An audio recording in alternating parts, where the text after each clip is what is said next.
Buenas tardes a todos y a todas. Damos la bienvenida a nuestras invitadas. Para nosotros es un honor poder contar con la presencia de Leonor Herrera, abogada de Work Compliance Association, y a Nicole Olivares, también contadora auditora de Work Compliance Association. Como contador auditor de la Universidad Bernardo Higgins, dependiente de la Escuela de Administración y Negocios, les damos la bienvenida a nuestras invitadas y a cada uno de ustedes. El tema de hoy es compliance desde dos perspectivas: derecho y auditoría. Bienvenidas, Leonor, Nicole, gracias por estar con nosotros compartiendo su conocimiento y experiencia. Muchas gracias. Sí, muchas gracias por la Compartir. bienvenida y esperamos que esta información les sea útil, el video, la grabación, y en realidad vamos a quedar abiertos después a cualquier pregunta, contacto a través del correo electrónico, de la página web, etcétera, ya que la asociación lo que busca en el fondo es difundir y crear como debate respecto de lo que son las materias de compliance y buenas prácticas.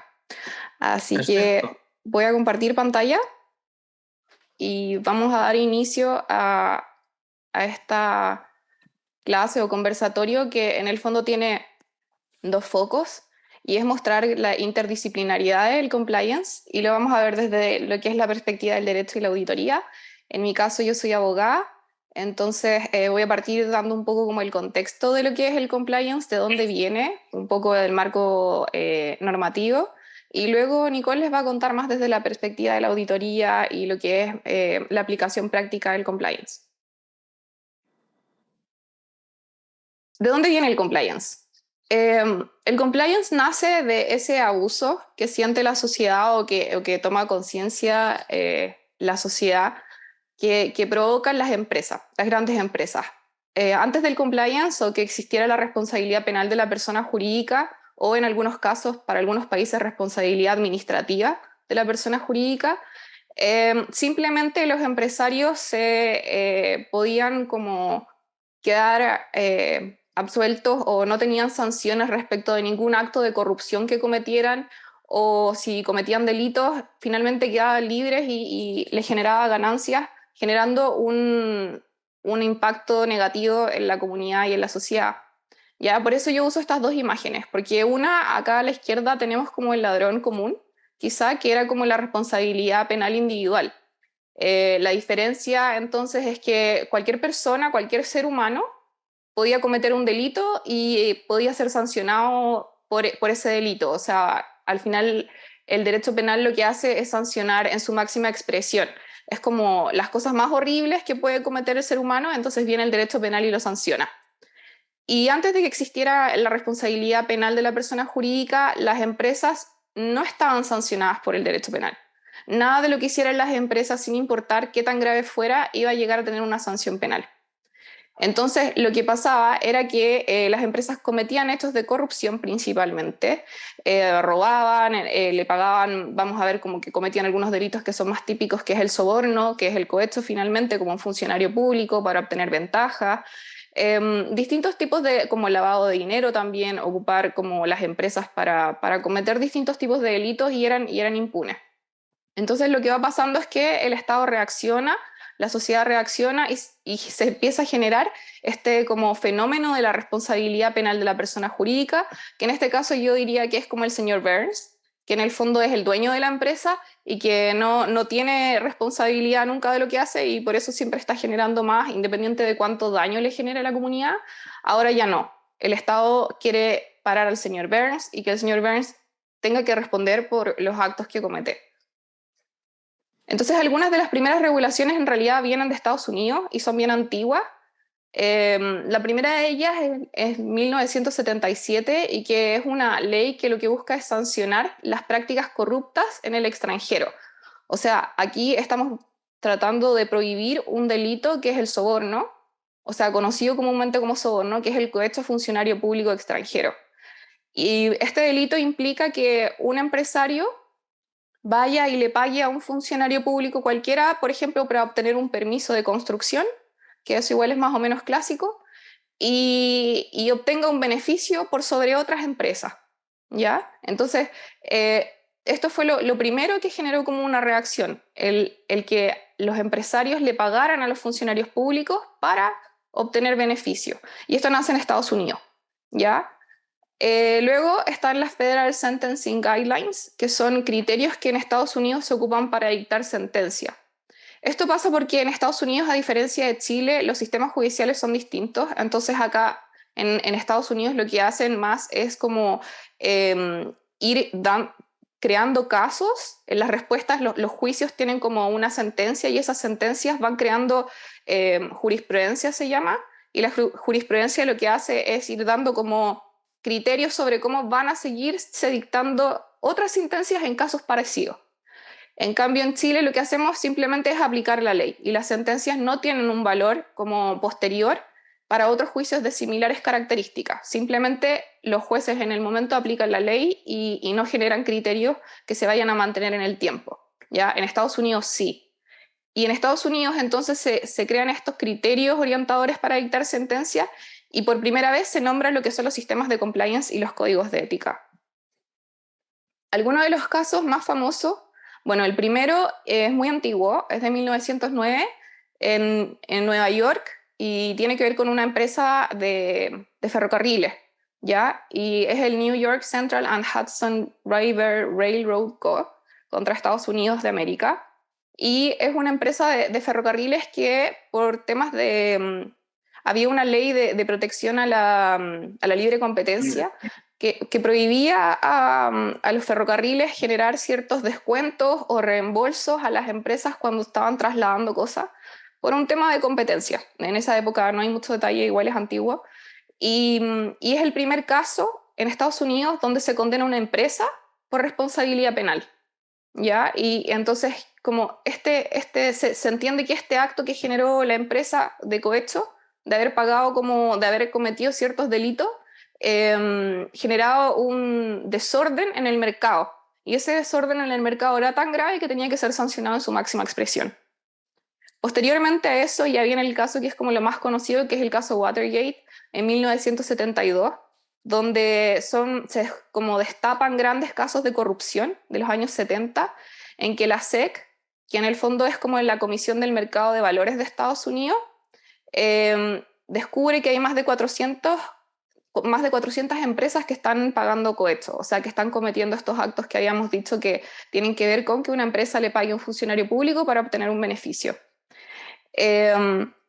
Entonces, como las empresas estaban pagando esto para tratar de obtener ciertos contratos. Finalmente se producía un desequilibrio en el sistema porque los políticos reciben dinero para entregar ciertos beneficios o para otorgar autorizaciones que deberían ser libres, que deberían ser de libre competencia y que las empresas deberían poder plantear sus proyectos y que finalmente quien tuviera la mejor propuesta ganara, pero cuando hay corrupción no es así.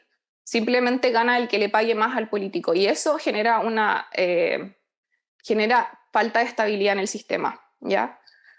El otro caso importante es Lavallato, que es uno de los casos de corrupción más grandes conocidos en Latinoamérica y que tiene que ver con la empresa Petrobras. Este caso se da en Brasil.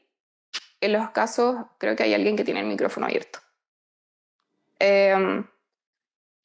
Entonces se da en Brasil y son organizaciones criminales que se reconocen como por haber generado también cohecho a funcionario público, o sea que le pagaban estos sobornos también a los funcionarios públicos a cambios de contratos de obra y llegaron a mover millones de dólares, ¿ya? Porque fue entre 2014 y 2018. Eran pagos de sobornos para obtener contratos de construcción y relacionados a Petrobras.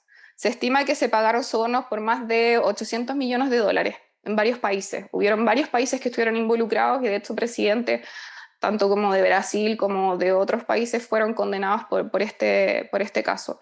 Fue un caso de corrupción súper grande. Y finalmente tenemos el caso Corpesca en Chile, que es la única condena que tenemos hasta ahora respecto de lo que es la responsabilidad penal de la persona jurídica, y que también tiene que ver con corrupción, y en el que el ex senador Orpiz se le condena por 6 delitos consumados de fraude al fisco, pero lo que aquí nos importa desde el punto de vista de la responsabilidad penal de la persona jurídica tiene que ver con la empresa Corpesca. Generó 200 millones en pago de boleta honoraria falsa, y también lo que hacía era como, en el fondo, tener un cohecho, o sea, realizaba pagos al ex senador para obtener beneficios en la regulación respecto de sus actividades de pesca. ¿Ya? Entonces se vio involucrado dentro de lo que fue como la negociación de la ley de pesca y con algunos casos relacionados a la subsecretaría de pesca. Y este caso es interesante porque es el primer caso en Chile que se condena a una empresa por responsabilidad penal de la persona jurídica, y la multa es de 10.000 UTM, y además se le agrega una pena accesoria que tiene que ver con la publicación de la sentencia en varios diarios de libre circulación del país. En el fondo lo que está haciendo es como exponer a la empresa como a un impacto social por haber generado este incumplimiento o este daño que es importante en la comunidad. Entonces eso pasa harto en compliance, que tiene que ver como con la sanción como reputacional, el daño reputacional que le puede generar a una empresa verse envuelta en casos como este. Después de eso podemos hablar como de las personas jurídicas en Chile.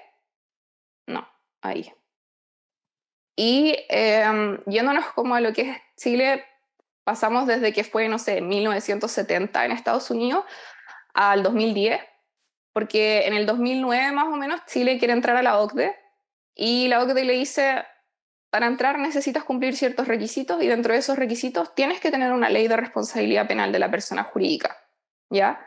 Y Chile entonces lo que hace es reaccionar y redacta esta ley rápidamente con solo 3 delitos, con 3 delitos básicos, con algunas sanciones, genera algunos requisitos, y nace la ley 20.393 que crea responsabilidad penal de la persona jurídica.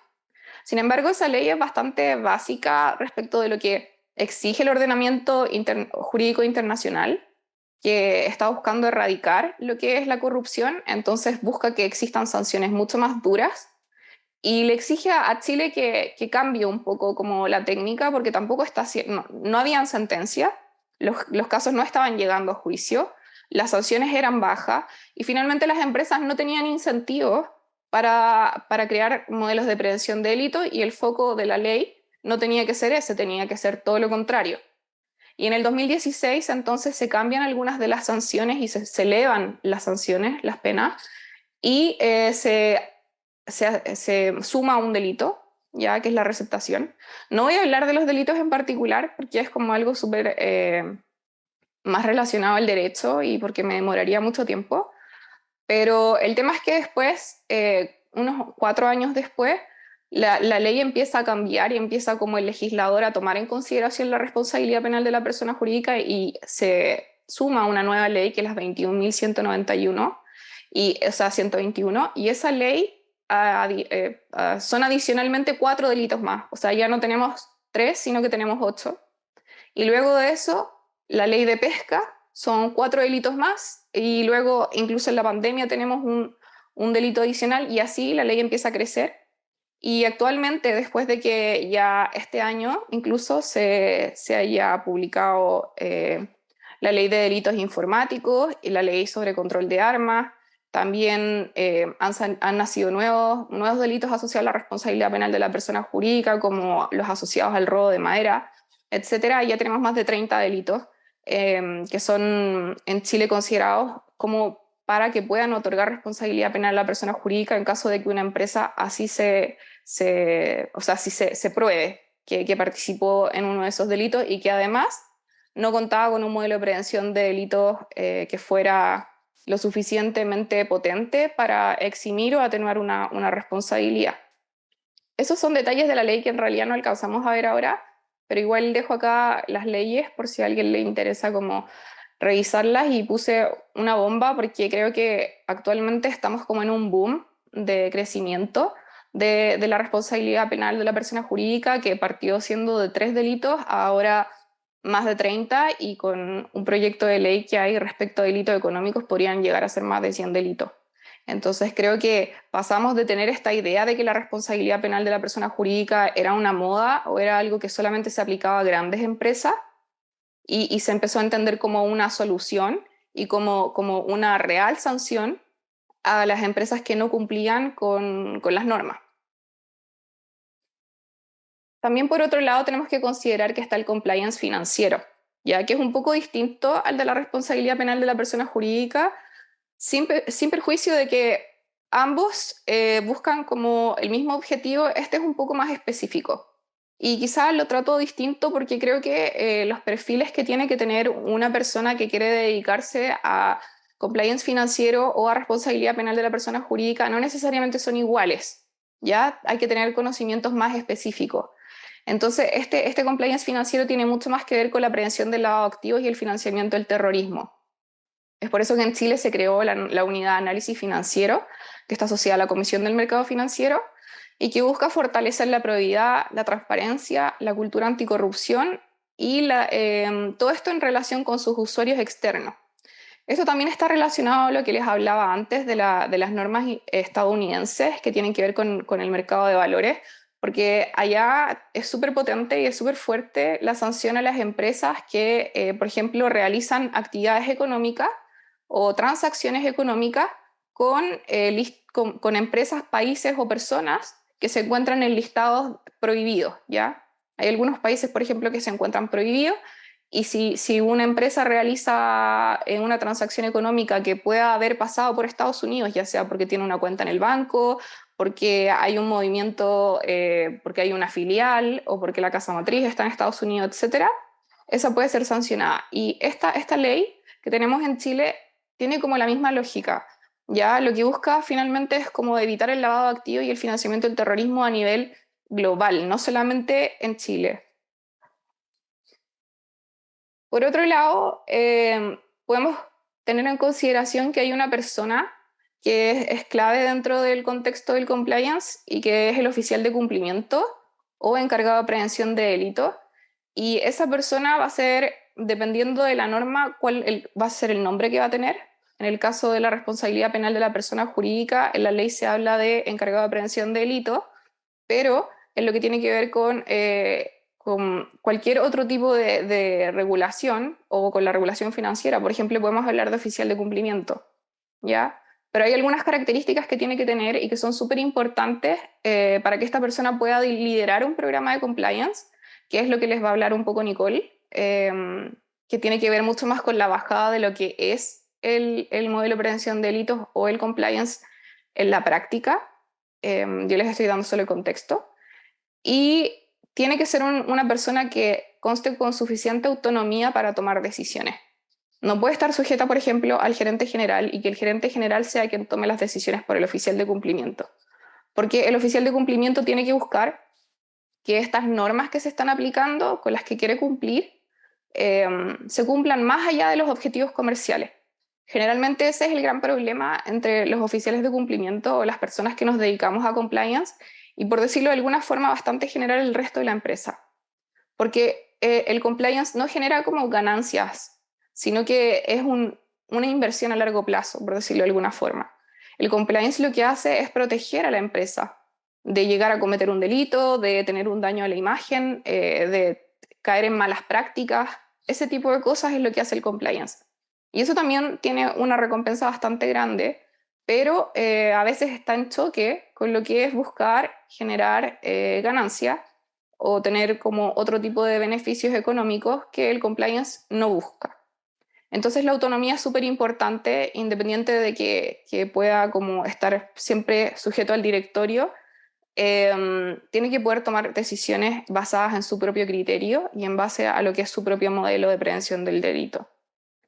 También tiene que tener acceso directo al directorio para poder informar cualquier tipo de hecho o situación que le parezca peligrosa o que pueda llegar a constituir un delito. En el fondo tiene que poder ser lo suficientemente como autónomo también para informar al directorio de cualquier situación que esté ocurriendo que pueda perjudicar a la empresa, ¿ya? Otra cosa que tiene que tener acceso a medios suficientes. tiene que existir medios suficientes, lo dice la misma ley de responsabilidad penal de la persona jurídica, porque necesita tener un modelo que efectivamente cumpla con los requisitos que establece la ley o los requisitos que va a buscar el Ministerio Público en el momento en que evalúe si es que el modelo de prevención de delitos cumple o no lo suficiente con la ley. Y tiene que tener un sistema de gestión de compliance, ya que es este modelo de prevención de delitos que va a hablar posteriormente Nicole y que está muy relacionado a la auditoría por un lado. Y este modelo, finalmente, digamos que el encargado de prevención de delitos o oficial de cumplimiento es como el dueño del modelo y lo tiene que ir evaluando y generando una mejora continua y además buscando una forma de que el directorio lo valide de forma de que eso se integre a la cultura de la empresa y que también las gerencias y todo lo que tiene que ver como con la alta dirección lo tome y lo haga propio, ¿ya? Eh, Porque esto, aquí lo que, no sé cómo sacar esto, pero lo que dice es el abogado en el fondo como, ¿cuál es el rol del abogado? ¿Ya? Por qué hay abogados en el compliance? Si este compliance como que estamos hablando de algo bastante como hasta ahora eh, como abierto, ya no es tanto asociado a un juicio, pero sí es asociado a normas. Y es porque el compliance es transversal y multidisciplinario. Tiene que haber una interpretación de las normas y una aplicación a las actividades específicas. Cuando vean ahora en la presentación de la Nicole, lo que ella va a mostrar respecto de cómo se aplica o cómo se crea un modelo de prevención de delito o un programa de compliance, porque en realidad son palabras distintas, ¿ya? El compliance es general. Digamos que el compliance es como una gran burbuja que se puede referir a distintas normas.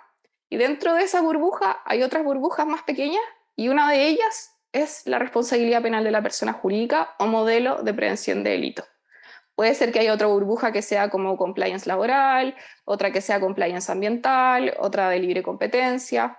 Entonces, cuando hablamos como del compliance, el compliance tiene que ser multidisciplinario porque tiene un procedimiento específico súper claro, que es como una metodología súper clara, pero también tiene la aplicación de distintas normas. Y esas normas son de distintas especialidades. Es imposible que un solo abogado sepa de todas las normas. Es imposible. O, por ejemplo, ahora en Chile, que existen también los delitos asociados a delitos de materia informática, los abogados no necesariamente tenemos conocimiento de lo que tiene que ver con ingeniería informática. Entonces, es muy importante que personas de distintas formaciones profesionales puedan participar en la creación de un programa de compliance para que sea lo más completo posible. Y entonces el rol del abogado va a ser interpretar estas normas y aplicarlas a las actividades específicas que va a ir analizando en la medida de que va conociendo a la empresa. Todas las empresas son distintas, todas las empresas funcionan distinto, tienen actividades distintas, tienen giros distintos. Entonces, la capacidad que tiene que tener el abogado es de interpretar una norma en relación a esa empresa en particular. Y ese es el desafío del abogado. También tiene que apoyar en la redacción de las políticas y los procedimientos que afecten los derechos de los grupos de interés. ¿A qué me refiero con esto? Por ejemplo, que se redacte un procedimiento que va a afectar a los trabajadores. Los trabajadores tienen derechos reconocidos. Entonces, no puede redactarse un procedimiento que va a afectar a trabajadores sin tener en consideración los derechos de los trabajadores, porque puedes caer en una falta o porque puedes vulnerar los derechos de ese trabajador. Lo mismo así con la comunidad, por ejemplo, o con los proveedores. Entonces también es súper importante que el abogado tenga como esa visión y apoye en la redacción de las políticas y los procedimientos, que como verán posteriormente son parte clave de lo que es un modelo de prevención de delitos o lo que es un programa de compliance. También la actualización mediante el estudio de la doctrina y la jurisprudencia, porque las normas, si bien están escritas y se publican una vez, luego se van actualizando y muchas veces también necesitan de una interpretación. Y la interpretación no la conocemos 100%, porque a veces los tribunales van cambiando la interpretación. O las personas que estudian, que se dedican a la docencia y a la investigación, también cambian la interpretación de una norma. Por eso es tan importante que también se vaya manteniendo actualizado un abogado que trabaja compliance y que tiene que estar como acompañando, en este caso, a un auditor, por ejemplo, porque tiene que ser capaz de interpretar la norma y de aplicarla de acuerdo a lo que actualmente se está entendiendo por esa norma y de lo que está en realidad como afectando a la actividad en particular de la empresa. Eso sería más o menos lo que yo puedo contar desde el punto de vista del derecho. No sé si, Nicole, ¿quieres hacer algún comentario o alguien quiere hacer alguna pregunta? No, a mí por lo menos me quedó súper. Sí, Súper. bastante claro, Leonor. Solamente consultarte si los últimos tratados internacionales los cuales ha escrito Chile de alguna forma tiene alguna incidencia en acelerar un poco el proceso y ampliar un poco las penas. ¿Hay incidencia por parte de estos tratados internacionales? Yo diría que ha sido clave la presión internacional para el desarrollo de la responsabilidad penal de la persona jurídica en Chile, porque internacionalmente estamos todos los países en lo mismo, todos viendo a ver cómo lo hacemos mejor. Y en el fondo, dentro de lo que es la región y lo que es Europa, Estados Unidos, etcétera, siempre se está buscando más presión en contra de la corrupción. Como que al finalmente el compliance nace y sigue teniendo el foco de ir en contra de la corrupción, pero ahora además se crearon como nuevos objetivos muy importantes y que tienen que ver también con la valoración que tienen las nuevas generaciones de lo que es el impacto, por ejemplo, en el medio ambiente, en la Sí, comunidad, en sí, la gobernanza. Entonces, exacto. también hay un cambio de paradigma respecto de cómo tienen que funcionar las empresas, que era un poco lo que yo quería explicar al principio, que tiene que ver con que antes cualquier cosa que hiciera una empresa, como que uno decía como, ah, bueno, no importa, siempre lo hacen, si al final uno siempre sale perdiendo. Se Como había que había como, normalizado. exacto, Ujú. había una resignación, porque Sí, era verdad, no había una sanción. Efectivamente sí, se robaban mucha plata y no había nada que hacer.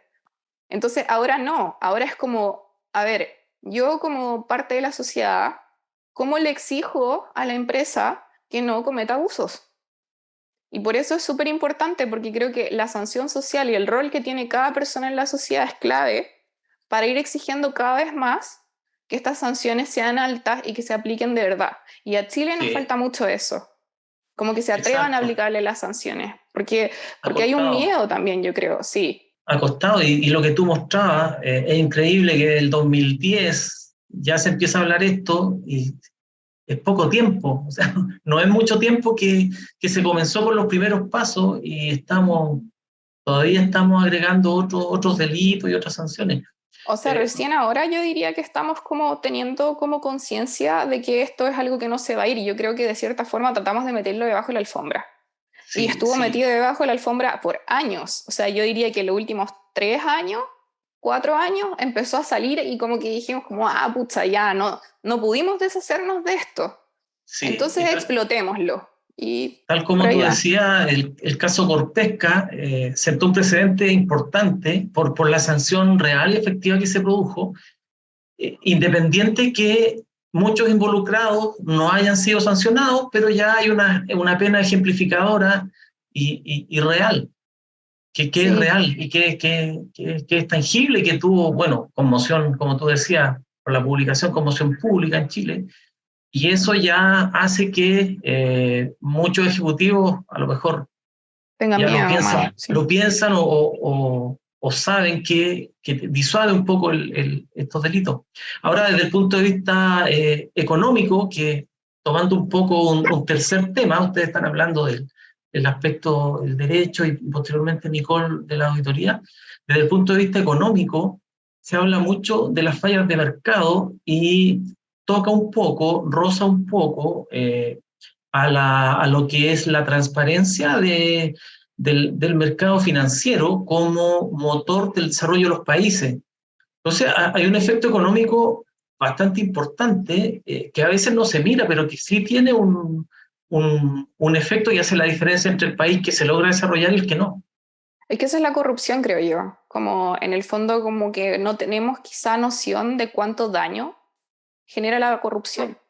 porque las empresas que efectivamente tienen que adjudicarse ciertos roles o que efectivamente están capacitadas para cumplir ciertas funciones que son claves en la sociedad, no llegan a hacerlo, porque hay corrupción de por medio y finalmente terminamos un poco en lo que hemos hecho hasta ahora bastante, que tiene que ver con que el amigo de alguien o el primo de alguien, que ahora es delito, que es corrupción entre particulares, pero eso apareció hace cuánto, 4 o 5 años, Es muy no, reciente. y nadie ha tenido una condena todavía por eso. Entonces, algo que es importante en Corpesca, que se me olvidó mencionar, es que en la sentencia se hace mención expresa a que se condena a la empresa porque su modelo, que sí lo tenía un modelo de prevención de delito, no estaba efectivamente aplicado y que el Ok, Ministerio Público logró probar que ese modelo no era efectivo. Y ok. una de las razones fue porque incluso ni siquiera habían hecho firmar a los trabajadores, creo, la recepción del modelo, por ejemplo, que son una de las medidas que uno tiene que ir tomando, pero es algo básico. Sí. Y yo creo que eso es importante como de destacar. En otras palabras, escribieron el procedimiento, el modelo de prevención de delito y guardaron el archivador en un mueble y Exacto. quedó olvidado Eso Guardado. y, claro, es, guardado y no se gestionó y finalmente no se le dio vida. ese es uno de los riesgos más grandes de cualquier modelo de prevención de delito y de tomar como una decisión de asesorarse o no ser lo suficientemente diligente para preguntarse en qué estado está su modelo. Como que igual, obviamente yo traté de ser muy global, hay millones de temas que se juntan, pero aquí es porque la auditoría es clave, o sea, el control interno y la auditoría tienen que participar en el proceso de compliance o el modelo no va a ser efectivo. Y eso es una realidad. O sea, si no hay auditoría efectiva, no funciona el modelo de prevención de delitos. Entonces, el rol del auditor aquí es clave. Es ¿Ya? clave, sí. El Ujú. monitoreo permanente y Exacto. sistemático. Sí, la Sistemático, mejora continua. no una vez al año ni cuando el gerente se acuerda, sino que de manera sistemática para, bueno, prevenir esto, el riesgo y generar acciones de mitigación. Así es. Bueno, me voy a dejar de hablar para que la Nicole pueda Ujú. partir. Ya. Ahora vamos a hablar a grandes rasgos. Bueno, ya Leonor pudo explicar un poco el contexto, la historia del compliance, cómo nace esto y también la normativa. Y nosotros vamos a hablar específicamente qué es el compliance. Según la definición que entrega la World Compliance Association, es un conjunto de procedimientos y buenas prácticas que adoptan las organizaciones para poder identificar y clasificar tanto los riesgos operativos como legales, ¿ya? A los que obviamente se ven enfrentados. Y establecen también mecanismos internos de prevención, de gestión y control y reacción frente a estos mismos, ya como ya lo hemos comentado anteriormente. Pero una de las cosas claves que me gustaría destacar del compliance, que más que estos modelos de prevención de delitos o sistemas de compliance, es como bien lo señalábamos, es la creación de la cultura y la administración de los riesgos. ¿Ya? Me gustó mucho esta definición que está en la ISO 37301, que tiene que ver en relación a los sistemas de gestión de compliance, en donde dice que para que esto sea sostenible en el tiempo se tiene que transmitir en una cultura, en donde es súper importante el comportamiento y la actitud que están dentro de estas organizaciones. Como bien señalaba Leonor, si esto no está palpado en la cultura de la organización, va a ser muy poco viable que los sistemas de compliance que las instituciones o compañías quieran implementar.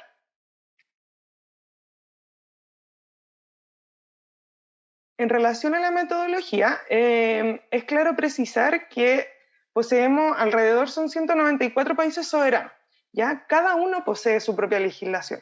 Entonces aquí nace un poco la pregunta de cómo hacemos que un sistema de gestión de compliance en todos estos países nos puedan permitir dar un alcance para todos. Por ejemplo, no sé, tenemos una multinacional con sede en Brasil, ya la cual posee filiales en distintos países. Y aquí cae la gran pregunta de cómo implementamos un sistema de gestión de compliance que cubra todas las compañías de esta organización. Obviamente que primeramente va a ser un reto, ¿ya? Y que va a ser igual también un poco complejo, pero existe una gran solución. Y esto es lo que nos permite la adopción o la implementación de las normas ISO, ¿ya? Si lo llevamos al ámbito del compliance penal, por ejemplo, Argentina, Chile, Perú, México son países muy distintos, pero a la vez iguales. Por ejemplo, en Chile, Italia, España y Panamá es un régimen que es muy parecido. Existe una lista de delitos que pueden responder las empresas y nos exigen modelos de prevención de delitos. En cambio, en otros países puede ser algo meramente, como señalaba Leonor, administrativo. Pero de igual manera se exigen modelos de compliance, de integridad, de ética. ¿Ya? Entonces, por lo tanto, por mucho que el código penal de cada país sea distinto, ¿ya? Por ejemplo, el de Colombia, el delito fiscal sea por un monto X, el cual va a ser distinto obviamente al aplicado en Chile, a nivel de compliance, ya sea administrativo o penal, las exigencias son muy similares, ya que todos estamos hablando de modelos de integridad, modelos de ética, de oficiales de cumplimiento, todos estamos hablando bajo los mismos términos, ya que a nivel nacional, aunque la tipificación de los delitos sea muy distinta, se debe evaluar obviamente a caso a caso según el detalle, pero al final, si lo vemos a grandes rasgos, todos estamos en base al compliance y a la gestión de este, y todos los elementos son transversales en los países. Y también, como señalábamos, la tendencia de estas materias es algo que todos estamos adoptando hoy en día. Ya no es algo que meramente es como la moda, sino que es algo que en verdad se vino a quedar y cada vez se está desarrollando aún más.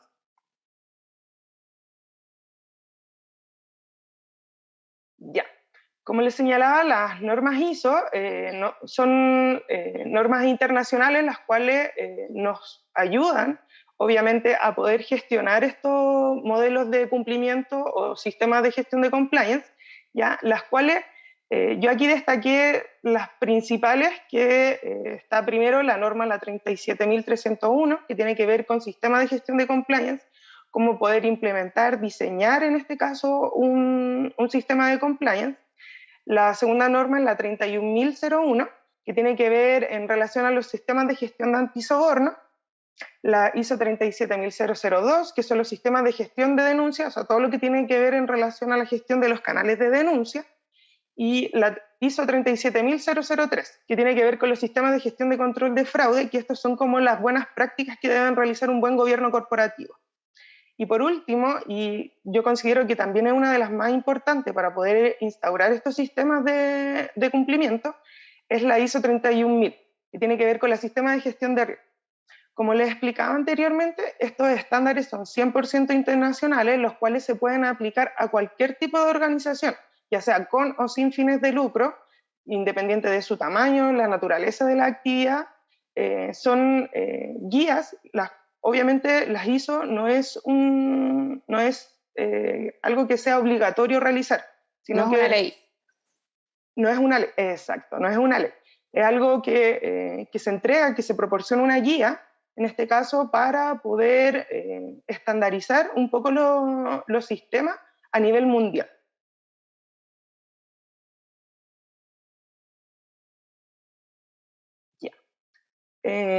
Bueno, lo que instaura la ISO 37301 como su sistema, en este caso, los elementos que debe contener este sistema de gestión de compliance, en específico, la primera parte que tiene que ver en relación a los objetivos son los objetivos estratégicos que define la compañía, ¿ya? Donde debe estar claramente la cultura de la organización, los valores que persiguen, cuáles son sus principios, en este caso.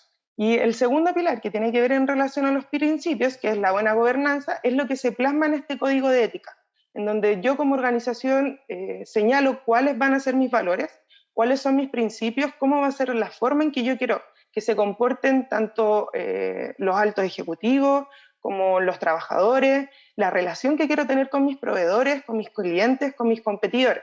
Y eso debe quedar expresamente y debe estar definido y aprobado por el directorio de cualquier organización. Básicamente, el sistema se conforma de 4 grandes núcleos, podríamos decir, que está la planificación, ¿ya? Que aquí es donde se debe básicamente identificar el compromiso que la organización quiere instaurar, ¿ya? A los distintos niveles, como bien les señalaba, desde los altos directivos hasta, en este caso, los operadores, los trabajadores. es también donde se instauran las políticas, todas las políticas que tengan que ver en relación al compliance que quiera instaurar la organización. Como bien señaló Leonor, compliance es la burbuja gigante, y dentro de esto hay muchas burbujas, que puede ser el penal, puede ser el laboral, el ambiental, y esos deben de estar claramente definidos por políticas que sean aprobadas por el directorio. También se deben definir los roles y responsabilidades, porque muy bien lo señalaba Leonor, el encargado de prevención de delitos es quien es dueño de estos sistemas de compliance, pero quiénes son los encargados de ejecutar, por ejemplo, los controles, eso va a ser transversal en la organización, dependiendo del área, en este caso, en la cual se esté ejecutando el control. ¿Ya? El segundo pilar que tiene que ver con el hacer, aquí tenemos todo lo que tiene que ver en relación a las competencias y las tomas de decisiones que se van a llevar a cabo en base a estos sistemas de compliance que se definieron. ¿Ya? Aquí es súper importante la comunicación y la difusión a toda la organización, tanto como en este caso a los trabajadores internos y también a nuestros externos, tanto proveedores como nuestros clientes. ¿Ya? Aquí es súper importante también identificar todos los controles que nosotros tengamos existentes y los que no tengamos existentes también, para poder, en este caso, obviamente levantarlos y ver qué mejoras podemos realizar. Esto obviamente también todo tiene que estar documentado a través de procedimientos en donde se les pueda proporcionar a la gente el qué hacer. Aquí es súper crucial, por ejemplo, cuando estamos hablando de la responsabilidad penal de las personas jurídicas, establecer procedimientos de donaciones, de regalos, cosa de que la gente pueda, o sea, en este caso los trabajadores puedan entender qué acciones sí pueden realizar y qué acciones no, que eso es crucial. Y como bien señalaba Leonor, luego viene lo que es la evaluación, ya que es verificar. Y esto es lo que realiza el área de auditoría interna. De todos estos controles que yo logré identificar, de todo, obviamente, que emanan de mis riesgos, evaluar en este caso la eficacia operativa de esos controles. Si el control efectivamente está tanto diseñado y también operando en base a la mitigación del riesgo que yo logré identificar. ¿Ya? También aquí nace todo lo que es la medición de los KPI, o sea, ver los índices, en este caso, en qué controles estamos fallando, qué es lo que necesitamos mejorar, que también debemos implementar algún plan de acción para poder mitigar estos riesgos.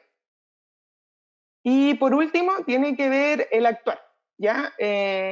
Como bien lo señalábamos también anteriormente, esto es una mejora continua, no es algo que debe quedar escrito en un papel y que descanse ahí durante 2 años hasta que, si es que estoy en este caso con un proceso de certificación del modelo de prevención de delitos, hasta que me lo revisen y ahí recién voy a hacer algo, sino que esto tiene que ser continuo.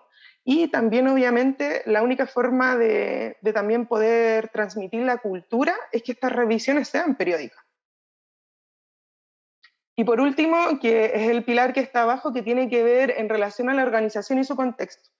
La mejora continua también tiene que estar aplicado. Hoy en día el mundo está siendo, estamos sufriendo muchas transformaciones y muchos cambios.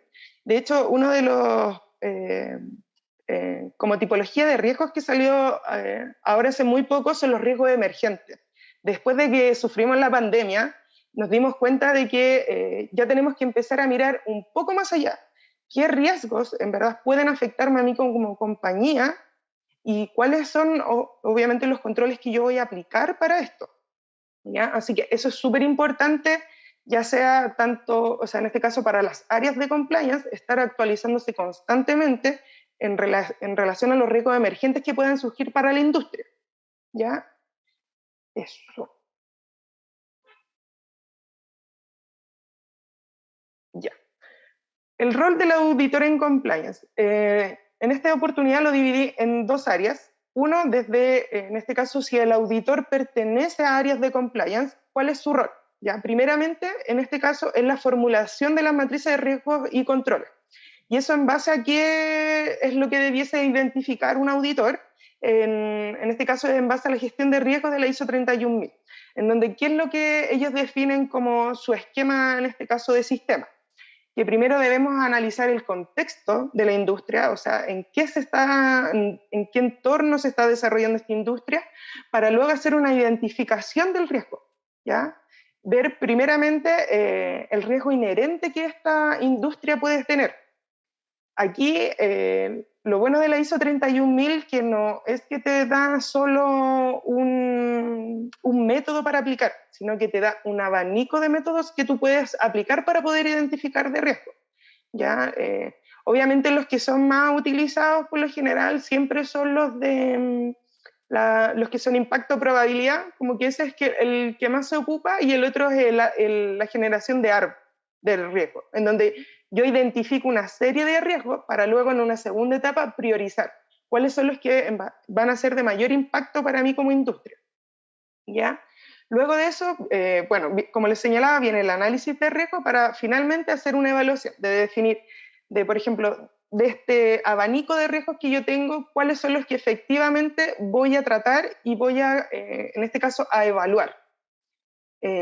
Luego de ello, también deben ser auditados, ¿ya? Que eso pasa más por que después lo voy a hablar más adelante, pero por el área de auditoría interna, que es el que le da como esa validación, ¿ya? Para finalmente poder ser comunicados, en este caso a la plana ejecutiva y a los altos directorios, de cómo están siendo hoy en día la eficacia operativa de los controles asociados a estos riesgos. ¿Ya? Aquí el segundo punto que tiene que ver con seguimientos de planes de acción. Es importante que el auditor, en este caso todas las observaciones que levante el área de auditoría interna, pueda realizarle seguimiento, porque muchas veces pasa que sí se levanta una observación, se genera un plan de acción, pero el plan de acción queda ahí y queda en estatus vencido por meses hasta años. ¿Ya? Entonces es súper importante aquí la función del auditor en poder hacerle seguimiento a ese plan de acción, interactuar con las otras áreas para saber en qué estado están, por qué están detenidos muchas veces y si es que necesitan alguna gestión adicional, en este caso, por ejemplo, del oficial de cumplimiento, para poder llevar a cabo esa acción que se consideró. Y por último, que considero también que es un aspecto relevante en este caso del auditor, es el apoyo en la difusión y las capacitaciones. O sea, si bien en este caso los abogados son los que entregan nuestro lineamiento de las políticas, de los procedimientos y todo lo que se debe instaurar, también es una responsabilidad del auditor apoyar en todas estas campañas de difusión y que entienda la misma materia, ¿ya? Para que también pueda funcionar, en este caso, como una persona como altamente capacitada en el tema también que está tratando.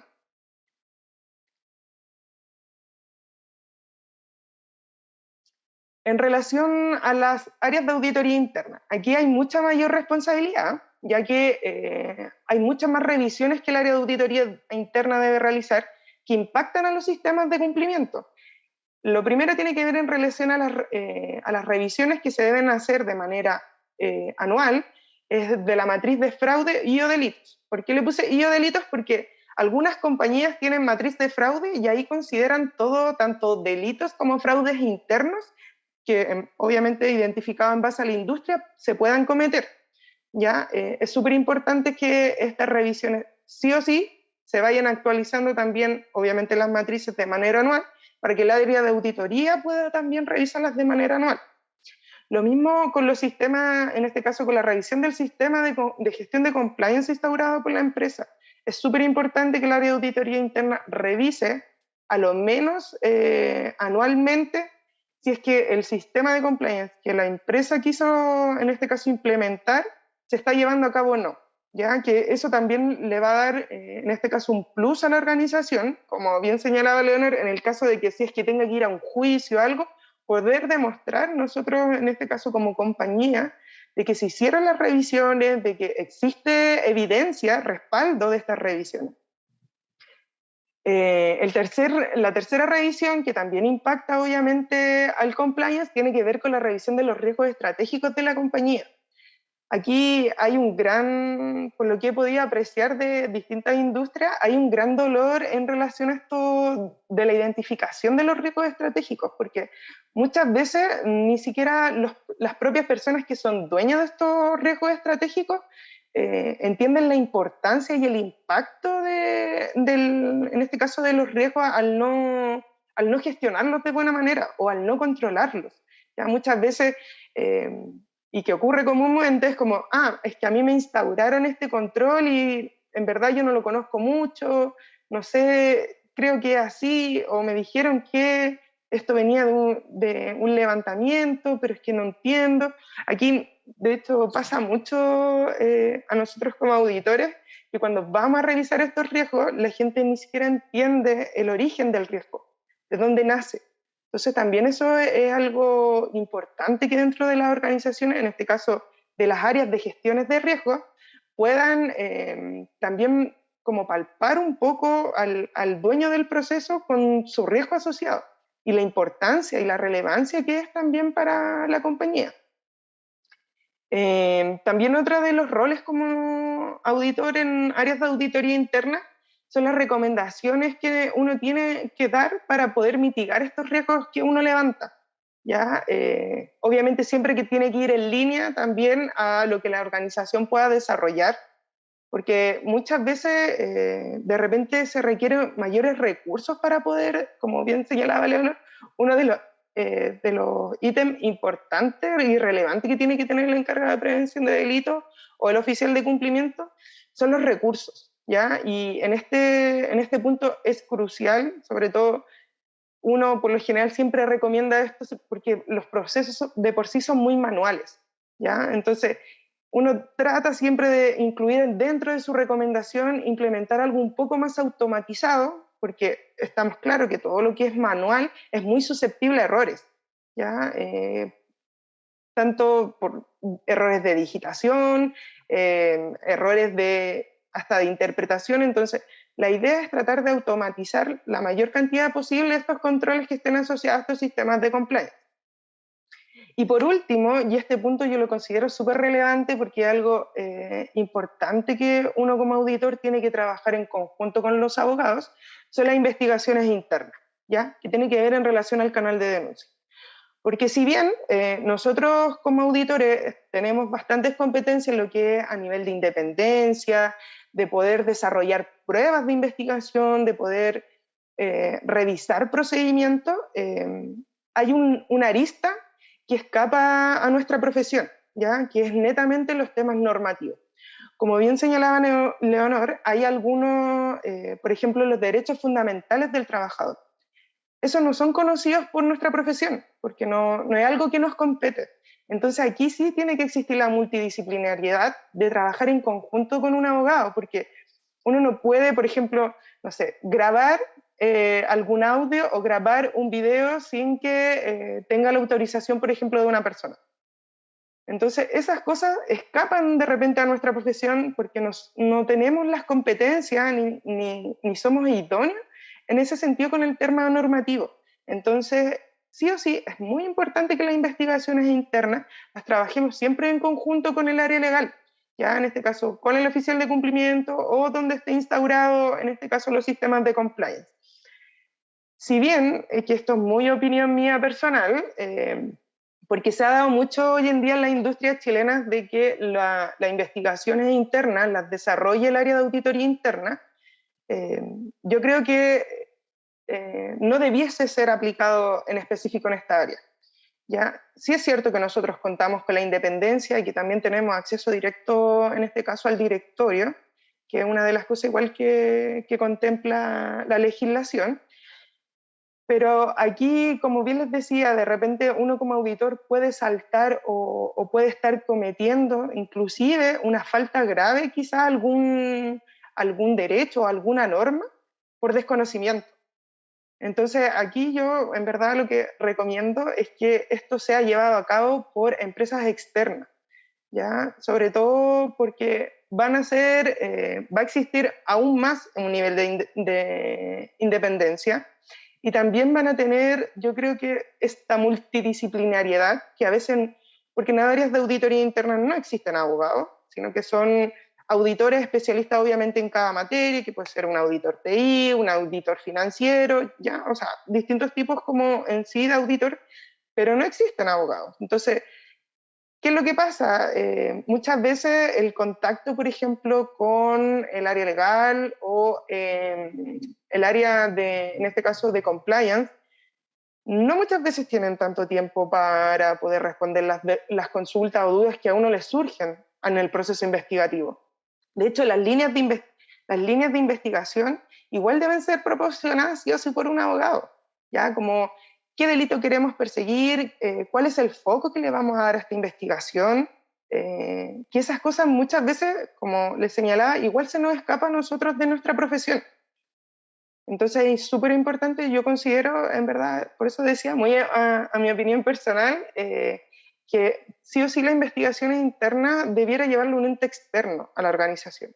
¿Ya? También porque así validamos aún más la confidencialidad de la información. ¿Ya? No que se pueda filtrar algo o que también pueda existir algún, como les señalaba, incumplimiento, falta que uno esté cometiendo por el desconocimiento.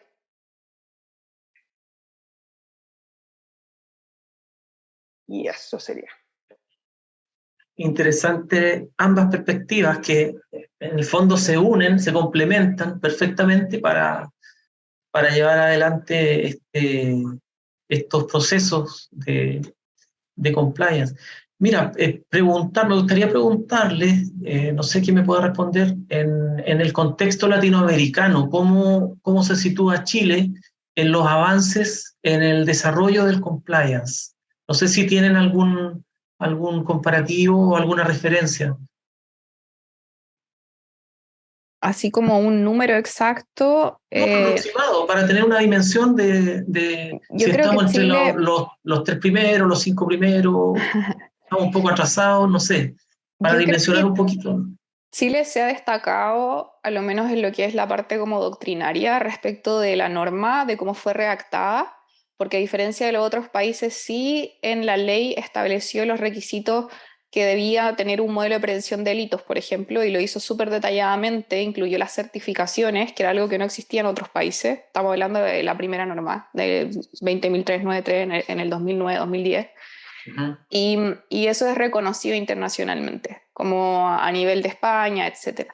En, en términos como regionales, yo diría que estamos bastante bien, como en comparación a los otros países. Pero sí, como decía Nicole, existen muchas diferencias, porque efectivamente los organismos internacionales que dan estas recomendaciones y generan estas exigencias de crear modelos anticorrupción, también dan libertades. Lo que te dicen es crea un modelo anticorrupción que sea lo suficientemente potente para que en tu país no ocurran estos actos, pero no te dice Sí. que sea responsabilidad penal, que sea esta administrativa, que esta sea civil. Entonces, Claro, los existen casos, lineamientos. exacto, por ejemplo, el hecho de que sea penal, la responsabilidad como inicialmente en la mayor parte de los países es penal, excepto en Brasil, por ejemplo, que es administrativa. Es porque hay una razón social detrás. Y es decir, te estoy diciendo a ti, empresa, que esto es importante. Esto es tan Sí. importante que lo voy a hacer a través de la ley penal, como del derecho penal. Pero en realidad no existía esa obligación. Podría haber sido administrativa y haberle dicho, oye, empresa, te voy a sancionar administrativamente, pero no suena igual. Entonces hay como una razón, una estrategia política detrás también, como de la... Pero yo diría que Chile está bien posicionado, pero lo que está mal, yo me atrevería, no sé si la Nicole está de acuerdo, que no hay juicios como en el fondo que se concreten sanciones y como que tengamos jurisprudencia y digamos, sí, la ley se aplica. Ahora que hay más de no sé cuántos delitos, yo espero que el próximo año empecemos a ver muchas condenas, porque en el fondo ya es hora de que empecemos a ver muchas condenas. Sí. Pero eso sería lo que yo diría que a lo mejor nos falta muchísimo por avanzar. Pero en términos de lo que es como el compliance a nivel regional, yo creo que estamos bien. No sé qué pensáis tú, Nicole. Sí, yo igual considero que a nivel, en este caso, como de implementación de sistemas de compliance, estamos súper bien. Si lo que nos está faltando, yo creo que como país, es que la norma sea aplicada, porque es la Okay. única forma Sí. que esto se Se echa de menos expanda. eso. Sí. Mucho. Claro, y se ve en otros países, no sé, Japón, países desarrollados que prácticamente se hacen el harakiri frente a una falta ellos mismos, y hay cárcel y hay penas altas para altos ejecutivos, no importa el rango que tengan. Entonces, vemos noticias en otros países y miramos cómo esto se aplica realmente y nos miramos nosotros mismos. Y tiene razón, falta que se apliquen realmente las Las penas, sanciones, sí, las sanciones, que se cumpla la ley para que no sea letra muerta. eso. Uh-huh. Pero yo Muy, creo que muy, ujú. Dime. No, que yo creo que internacionalmente el hecho de que las empresas grandes, multinacionales, tengan exigencias mayores porque están asociadas a países en donde las normas efectivamente se aplican y donde las sanciones pueden llegar a ser enormes, como por ejemplo en Estados Unidos o ahora con la protección de datos en Europa, etcétera. Entonces ahora las empresas ya están cumpliendo no solo porque aquí te van a sancionar, sino que porque si yo no cumplo me dejan fuera de. Y eso es otro incentivo de cumplimiento de por qué yo implemento compliance, que va más allá de porque Sí, me van a sancionar, sino que es porque quiero sí, ser parte de sí. los grandes. Sí, mira, es súper interesante lo que estás diciendo y al escucharte me recuerdo que la sostenibilidad empresarial, llevando a otra temática, la sostenibilidad empresarial tiene un factor social, de impacto social, o sea, el impacto que tiene la industria, la empresa, en las comunidades, en el entorno, etcétera. Y ahí hay un efecto también desde el punto de vista de los clientes, cómo miran a la empresa. ¿Está cumpliendo con sus aspectos de gobernanza, ambientales, sociales, etcétera? Y ahí también podemos hacer un cierto enlace con lo que ustedes nos están exponiendo hoy día. Sí, ¿Cómo ha aumentado la sensibilidad por parte de las personas, de la sociedad, hacia el rol que realmente están cumpliendo las compañías? sí, yo encuentro que eso es clave, como la sanción social. Sí, Y ahí claro. estamos todos como siendo partícipes y tomando decisiones todos los días respecto de cómo nos comportamos como, con el comercio, con las redes sociales, con el Estado, etcétera, dando una respuesta, como que eso igual impacta. Sí, y volviendo al aspecto económico, que tampoco podemos dejar de lado, el fortalecimiento, la transparencia y la calidad de las instituciones finalmente colaboran al desarrollo de los países, hacen la diferencia entre un país en vías de desarrollo, subdesarrollado, o un país desarrollado. Ujú. Basta ver sus instituciones y vemos la diferencia que se produce y cuáles son las ventajas de contar con una institucionalidad seria, no solamente en lo público, sino que también en el mundo privado. Así es. Oye, muy, muy interesante, realmente muy, muy interesante. No sé si brevemente nos pueden, en algunos segundos, minutos, contar el objetivo de World Compliance Association en Chile, qué están haciendo principalmente y cuál es el objetivo principal para cerrar esta presentación. Bueno, nosotros somos una asociación sin fines de lucro que en el fondo está asociada a una asociación internacional de origen español. La asociación tiene más de 12 capítulos en distintos países, me refiero a que los capítulos son de distintos países. Y nosotros adquirimos este rol en la directiva como en mayo aproximadamente este año y estamos haciendo un relanzamiento del capítulo. Lo que buscamos principalmente es generar tanto debate como acciones que lleven a promover la aplicación del compliance y las buenas prácticas en las empresas. Y lo que hemos tratado de hacer más este año al menos es como la educación. Consideramos que educar es clave para que las personas empiecen a tener conocimiento de lo que es el compliance y por qué es importante. Y Sí, ya el próximo año vamos a empezar a hacer más eventos presenciales, como que hacemos convenios con universidades, hacemos clases, tenemos un convenio para pasantías que estamos preparando el próximo año. Entonces mira, qué estamos interesante. investigaciones, columnas de opinión, podemos hacer muchísimas cosas, se necesita como tiempo y gana, así que queremos hacer esa invitación, yo dejo abierta la invitación, ojalá a los alumnos que se motiven aprender un poco más de compliance. La verdad es que yo creo que los auditores tienen un rol clave. Yo he Sí, aprendido así es. muchísimo de los auditores en lo que es compliance y se necesitan más personas con ganas y que en el fondo también es un área entretenida, un área creativa, un área que permite trabajar en distintas industrias. Entonces, hacer esa invitación a conocer más y de repente generar convenios, hacer algunas charlas. Sí, Ujú. cuenten con nosotros, Leonor, Nicole, para algún tipo de convenio, para tal vez hacer algún tipo de seminario presencial acá en la universidad. Súper. Eh, y no sé, lo que quieran, ustedes tienen mi correo, me escriben, lo vemos de manera institucional, como sea, o sea, como corresponda, Ujú. y cuenten con nosotros en eso. Nosotros Sí, somos nos una carrera encantaría. nueva, sí, estamos teniendo los primeros egresados ahora, este año. Felicitaciones. La Corte 2019, sí, nos vamos a lanzar al mercado nuestros primeros contadores auditores, así que queremos entregarle las herramientas a ellos y queremos darle todo lo que necesitan con perfil de egreso. Bueno, Así que nosotros felices en aportar, en si quieren que entreguemos información, que hagamos algún tipo de charla, algo más presencial, algún documento, si quieren sacar algún tipo de publicación, podemos conversarlo. Así que eso, súper ah, abiertos a distintas eso me ideas. interesa mucho también, porque acá tenemos investigadores, tenemos personas que están realizando sus posgrados, sus doctorados y Eso sería necesitan súper bueno. publicar. Claro, Ujú. sí. Sí, Es nosotros importante abrimos esas publicar. puertas.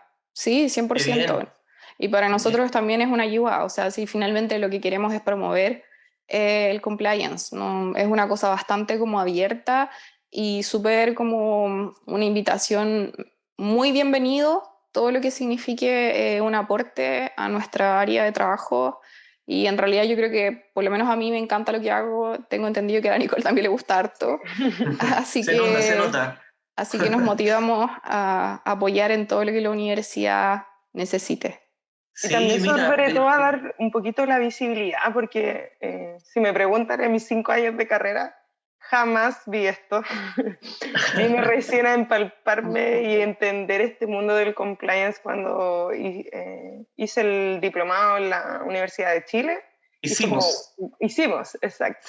Y ahí fue como, wow, existe este Sí, mundo y fue hay un como, mundo, hay un mundo sí, nuevo. hay un mundo nuevo. Entonces, yo creo que es súper importante a las nuevas generaciones mostrarles este mundo nuevo, porque Sí, es el futuro. O sea, sí o sí esto va a ser el futuro. De hecho, nosotros mira, ya ujú, estamos viendo de que hay inteligencia artificial que se está aplicando a los sistemas de compliance. Entonces, sí, esto claro. viene y es súper importante para uno como auditor tener el conocimiento y este mundo, como le digo yo, Sí, y tal como que es ustedes lo nuevo. mencionaban, los cambios son acelerados, están siendo muy, muy acelerados. Y bueno, hay que estar ahí vigente. Mira, nosotros acá tenemos una dirección de comunicaciones en la universidad, y esa dirección de comunicaciones tiene periodistas, un equipo de periodistas que trabaja en la universidad, en terreno y donde sea necesario. Por ejemplo, se me ocurre, si ustedes tienen algún tipo de actividad, nos invitan, podemos cubrir.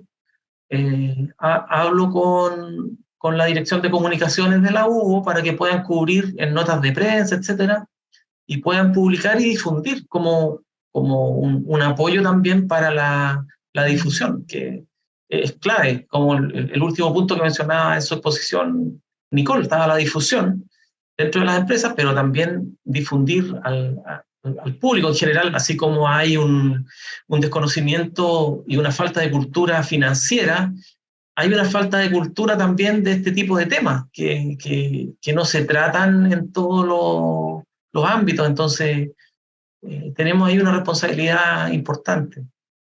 Sí, nosotros felices.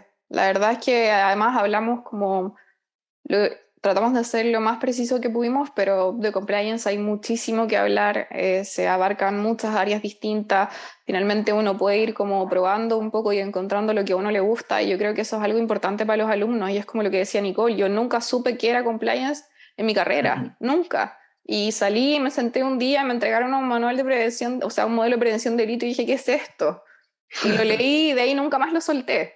Entonces creo que Sí. tiene que ver un poco con dar la oportunidad también de prepararse de antes y de que es todo un mundo que en el fondo bienvenido sea, y los auditores aquí pueden llegar a hacer de todo, de verdad. O sea, el auditor es clave, el abogado también, pero el auditor es clave. O sea, no hay modelo de prevención de delitos ni compliance ni nada sin auditores. Entonces, creo que esa es una súper invitación a conocer más de esto y verle como la parte entretenida, que yo veo que hay mucha creatividad también de por medio.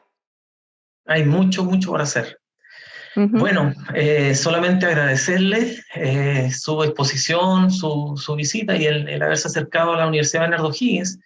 Y insisto que cuenten con nosotros para lo que necesiten, para generar actividades conjuntas en el tiempo. Muchas gracias por su exposición, muy claro, muy didáctico también, con ejemplos bastante claros, fáciles de entender. Y como les contaba al principio, la dirección de extensión edita estos videos y los sube a nuestras plataformas, a las redes sociales y se hospedan en el sitio web de nuestra universidad para Buenísimo. difusión y conocimiento de nuestros alumnos, profesores, investigadores. Ahí nosotros también las compartimos entonces, Nicole. Tú Sí. me dices ahí. Muchísimas gracias por la Muchas A invitación gracias. ustedes. y quedamos en contacto sí o sí. Vamos a cobrar la palabra. Sobre todo Sí, ese no, convenio. cóbrenla, no, cóbrenla, quedó grabado, así que no puedo Sí. desdecirme. Muchas gracias. Que esté muy Muchas bien. gracias, Que gracias tengan Un buena Nicole. tarde. gusto. Chao, Chao, chao. chao. Igualmente, gracias Leonor. Gracias Chao, a buena ti. semana. Chao. Chao, chao.